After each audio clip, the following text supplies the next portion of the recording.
Good morning and welcome to A Better World with Julann and Fran. I'm Julann. Hi, and I'm Fran. And today we're speaking with Seth-Deborah Roth, and she is a fellow with the National Board of Clinical Hypnotherapists. She's a nurse anesthetist, and she's with the American Holistic Nurse Association. Welcome, Seth-Deborah.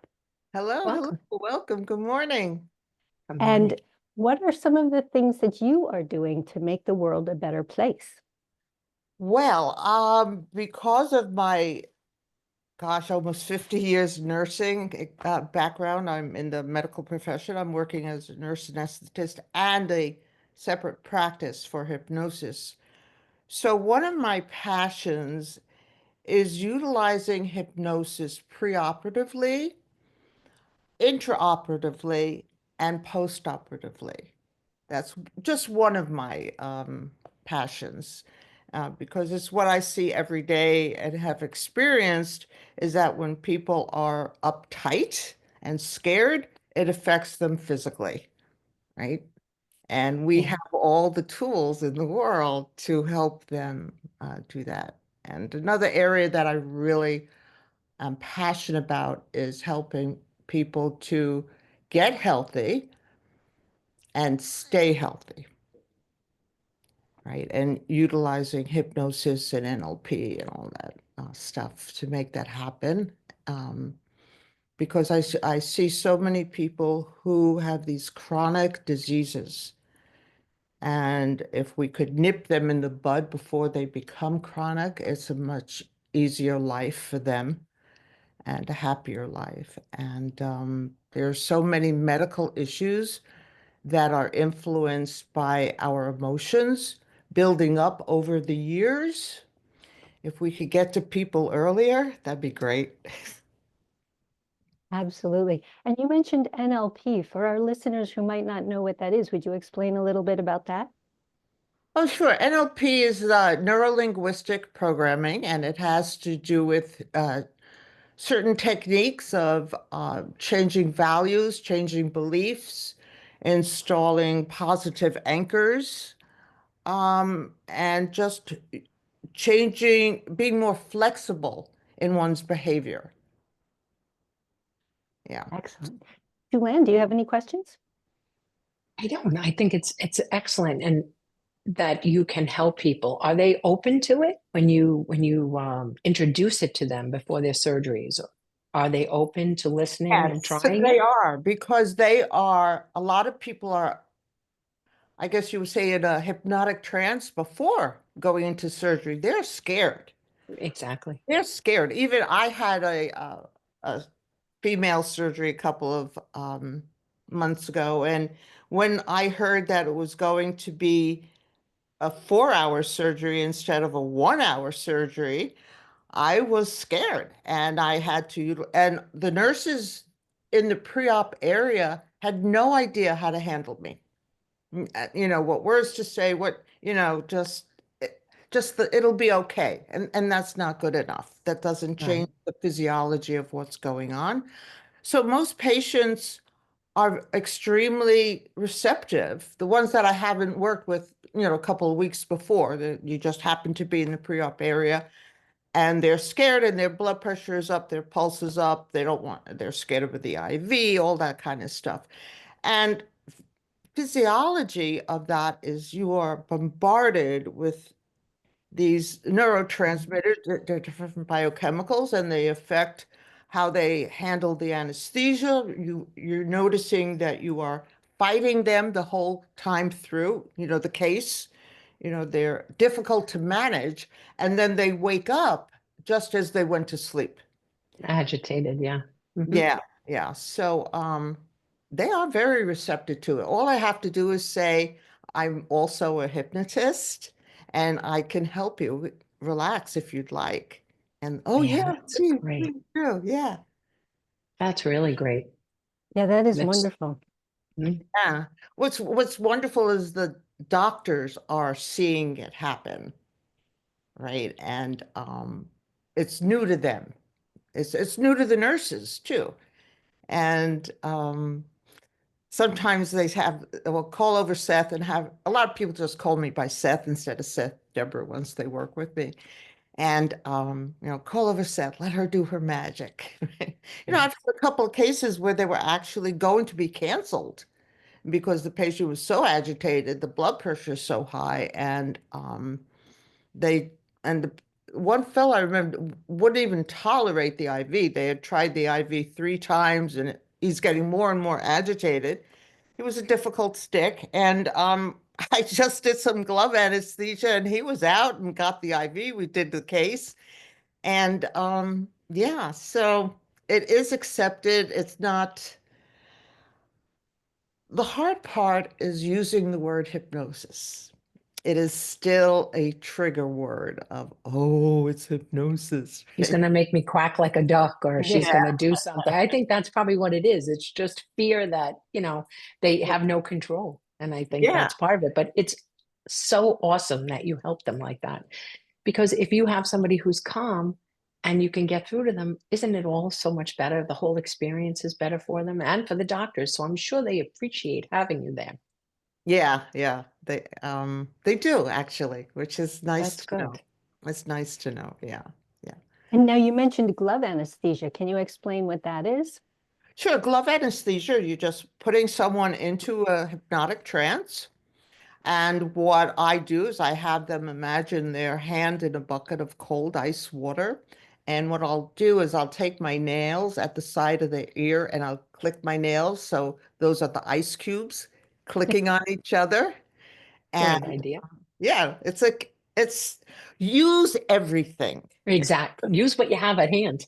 right? And you never know Right? what it's like when you're in your Exactly. office and a fire engine comes by, right? And you go, yes, that is just the sound is letting you know that this is something you need to pay attention to. It's alerting you, Excellent. right? My old office used to be near the hospital, and I'd have ambulances all the time, and that's Mhm. what I did. I would That's great. yeah.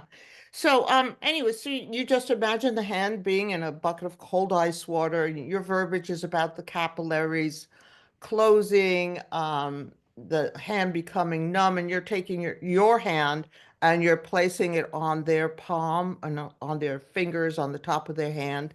And every place I touch, your hand is getting more and more numb, leathery like numb, like a piece of wood or leather. Then you just keep on with the verbiage, more and more numb, more and more numb. The important thing to say is that you'll feel some pressure, but it won't bother you at all. Okay, that's the Excellent. important. I was Right. once doing in my early days of hypnosis, I was doing a demo for some doctors, and I forgot to say that. Ah, And I did the pinching of the skin and they responded appropriately, right? So I always remember, it won't bother you at all. You'll know something's going on, but it won't bother you at all. As a matter of fact, if you feel any pressure, you just go, the hand gets more anesthetized, you go deeper into hypnosis, you relax even more. Um, so that's glove anesthesia. Another technique that I use specifically in the pre-op area is I have put people into trance, and I have, because I used to work a lot with pain management, we were only doing conscious sedation. Okay, so they're not out. And sometimes the local isn't good enough. And so in the pre-op area, I put them into trance. I tell them I'm going to press on your right shoulder, and you go deeply into hypnosis. And I do that over and over and over again, training them. And then I'll tell the circulating nurse or myself, if I'm doing the case, in the procedure room, whenever the nurse touches you on your shoulder, you go deeply into hypnosis. And so that during the procedure, if the local isn't working enough, let's say for an epidural, the nurse can just go ahead and press on the shoulder and the patient will go into deep trance all over again. But you just need to introduce it in the pre-op area.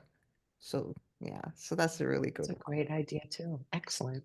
Yeah. So Yeah. interesting. Fascinating. I love to hear. Yeah, it really is. I love to hear things like this, that you can help someone even when they're a little bit resistant to it. You know Oh, what I yeah. mean? That if you can convince them to concentrate here with you, it will help their recovery, it will help their procedure, everything will be better. That's awesome. Yeah. And you know, in that particular setting, they are so scared. Like I said before, they're in a trance already, right? And all Right, you have to do is, I'm here to help you. Do you want that? right, Well, very few people say no.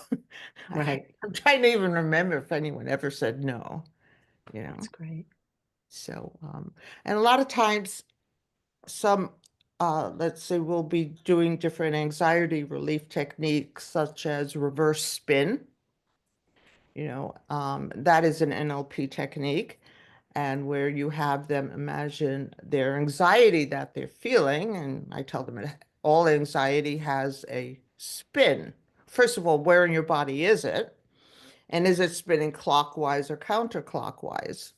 And whatever answer they give me. And so we take the anxiety out of their body and it's spinning. And now we're going to spin it in the opposite way and faster, faster, faster, faster.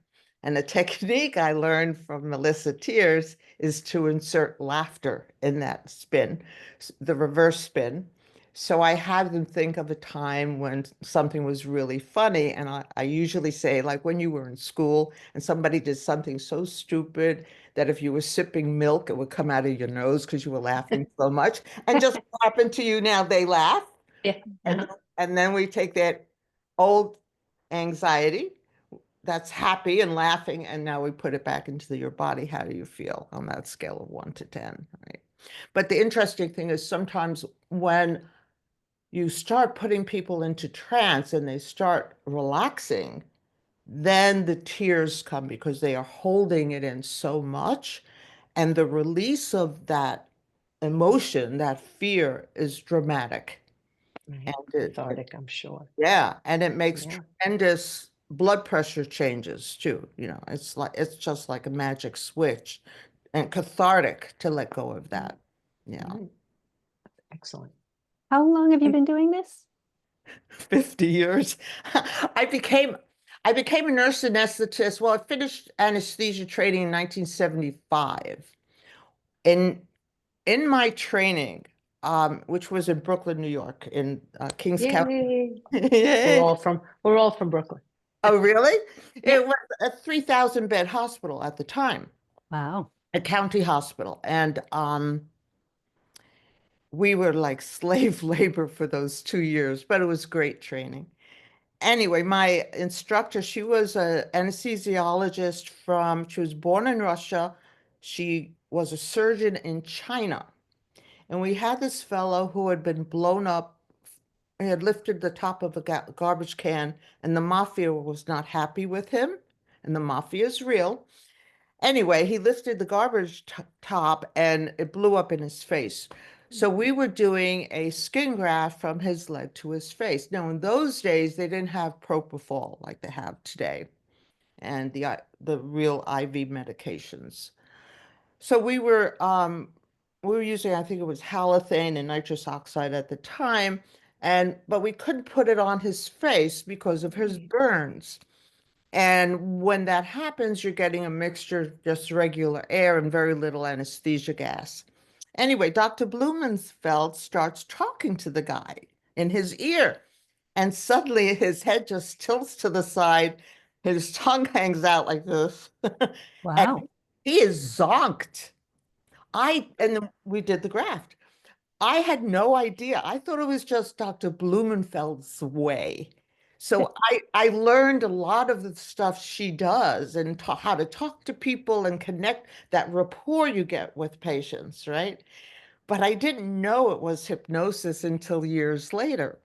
So that was my introduction to it. And I started using hypnosis on myself in 1987. I was scheduled for a spine fusion. I was going to use, what was it, Joe Montana's doctor, Dr. Arthur White.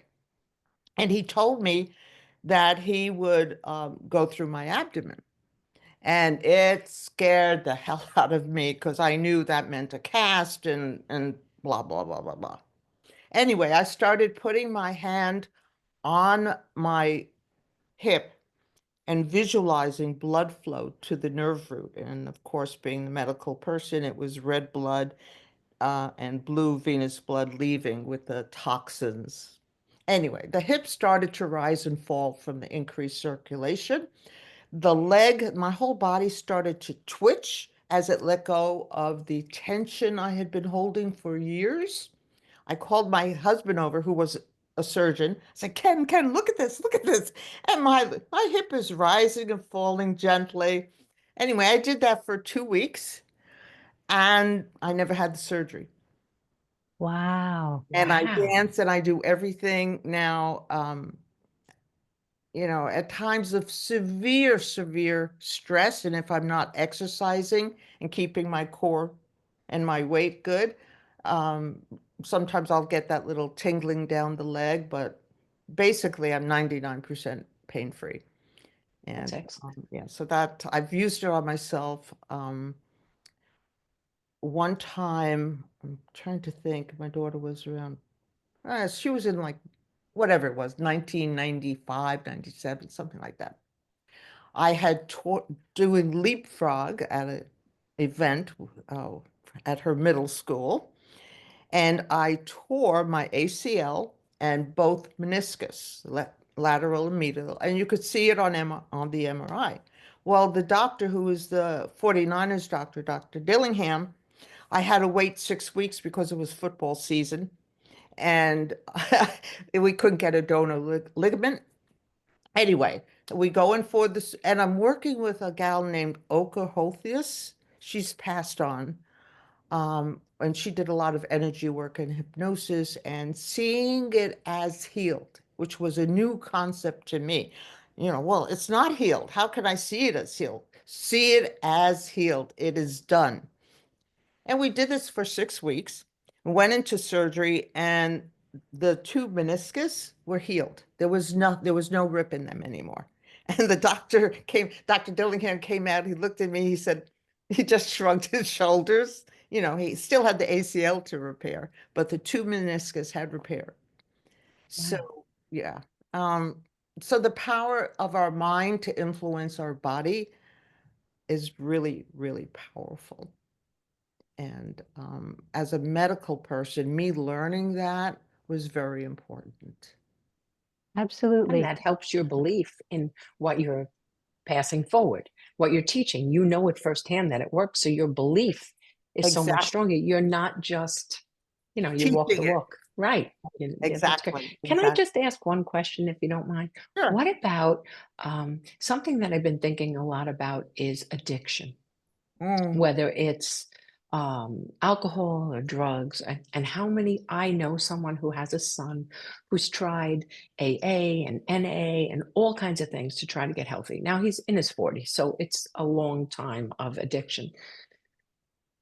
Have you ever worked with anybody that has addictions? Is that something you think could help? Addictions, Would help them? oh, absolutely could help. You need to get into their mind and heal that inner child. In addition to that, you need to teach them new techniques, new tools, so that they can relax, so that they can feel centered, so that they can get in touch with their true self. I call it your vast self in internal family systems. They call it the self. But to get in touch with that and connect with that inner child and listen to it and love that inner child. So there are so many techniques of dissociation in a way and healing that inner child that must be done. My feeling is it's like it's like a virus, like an infection. And you could keep on putting band-aids on it, but if you don't give it antibiotics, if you don't go in there and debride the wound, it just keeps on festering, right? And addiction is hard. Smoking is easy. For in my To practice, help, right? smoking's easy. It's a 2-hour session. I teach because whenever you, and I'll take, let's see if I have a pen here. This is what I do. I take a drag of my pen, take another drag. Everyone who smokes is just trying to relax. That's it. That's it. Maybe from peer pressure, feeling not loved, whatever it is, you're trying to relax. Because when you take that drag on the cigarette, you're stimulating the vagus nerve, which is the parasympathetic nervous system, blah, blah, blah, blah, blah. And once they understand that, then we go back and we find out what are they reacting What's the cause, to, what's right? the cause, give them tools and so forth. And you never have to smoke again. Marijuana changes the brain. So I find people who are addicted to weed more difficult. And personally, I also feel that their motivation, their inspiration, it's it's changed. Right, Alcohol also changes the brain with long term. I mean, they know this. So you're dealing with more. right, And it takes, because we are reconnecting new neurons, right? Having them stimulating the emotion, the feeling of being a non-drinker or a non-smoker is very, very important because you are connecting new neurons.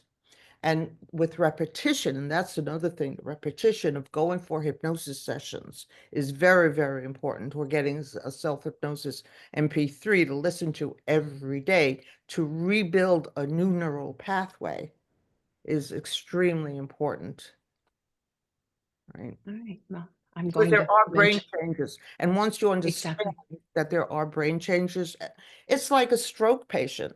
They can relearn how to walk, they can relearn how to right. talk, but it takes a while because you are rebuilding the brain, right? Into a different way. The thing that made me realize it is when you said that you were doing the, you went clockwise and then you spun counterclockwise. And I think with something like addiction, they go for 3 days where they do a detox, right? And then they start and they go to all these programs but they're not in the midst of that spinning. So Mhm. that made me think that that would probably be an excellent way to start the healing process. So thank you for that. I'm going to mention that to my friend. Yeah, let me know how it works. I Yeah. will. I definitely will. Thank you. Yeah, you're quite welcome. Well, Seth-Deborah, how can people get in contact with you or learn more about you if they would like to? Okay, well, my email is Seth-Deborah without a hyphen, just SETHEBORAH at hypnotherapyforhealth.com. And I also have a new website that it's not perfect yet. There's more things I want to do with it, but it's a new website and there is also a button on there where you could just put your name and your phone, I think is on there, contact me, right? And I'll get in contact with them. My phone number is 510-552-7576. And I do pick up the phone. If I'm not in the operating room, I'm kind of doing two things. I still love being at the head of the operating room table. I just love it. I love it. That's And great to love what you I'm said. not ready to give it up. I love it. So I do that 4 days a week. And the other 3 days I do my hypnosis sessions or in the evening because I work on Zoom since COVID. And I do go to hospitals, local hospitals. People ask me to come if someone needs some help when they're in the hospital. Sometimes it's just they're on a respirator or they're in the ICU and they need to calm down. Or they just need some hope for the future, right? Hope is very important. Hope is very important. If you lose your hope, Right. yeah, yeah. Oh, well, it's been wonderful chatting with It you. has. Is there anything else you'd like to add before we end this? Oh yeah, I will be talking in Ireland, Ooh, Oh, and nice.